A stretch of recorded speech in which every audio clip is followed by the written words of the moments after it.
Friends and family are mourning the loss of a young Oregon man found dead on a Colorado mountain. He was trying to summit Long's Peak, which is the highest mountain, Rocky Mountain National Park. News 3's Jessica Arp has more on the young man that people are remembering as driven and energetic, Jess. Well, that's right. 25-year-old Peter Jeffress was actively involved in service projects in Dane County as a student at Edgewood High School and an Eagle Scout.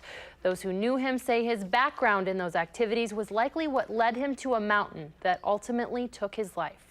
A breathtaking mountaintop in Rocky Mountain National Park was the scene of a search since Monday for 25-year-old Peter Jeffress, who had set out to climb 14,000 feet and left his Jeep at the trailhead. We're looking at search areas, probable areas where he might have gone. If he was coming back late at night, what possibly could have happened as far as blowing snow, poor visibility where he might have gotten disoriented. Friends and family held out hope for Jeffress, who was an Eagle Scout. They say he was in great shape and highly prepared for such a climb. Through scouting, we had been on rock climbing adventures. We had been on mountaineering adventures, like I said, in New Mexico.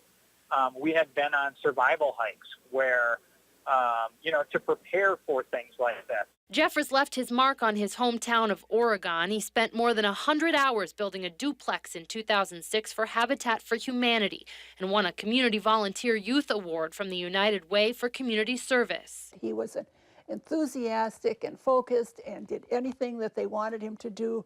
He often would be the first one on the site, and then he'd also be the last one to leave. Jeffress' body was found Thursday by a helicopter search crew some 200 feet below a popular route up Long's Peak. I really think he just slipped. Some of the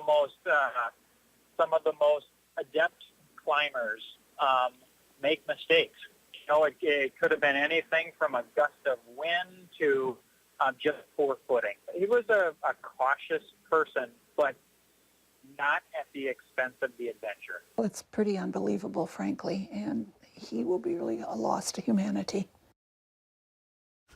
Jeffress was a graduate of the University of Colorado in mechanical engineering. He was currently working at a space robotics company. His mother told me today that he'd done this route more than once in the winter and was prepared. She said their comfort now is that he died in the mountains, which was his favorite place to be. Well, we'll certainly keep his family and his friends in our thoughts. Absolutely. Sad story. Very sad. Thanks, Jess. Thanks, Jess.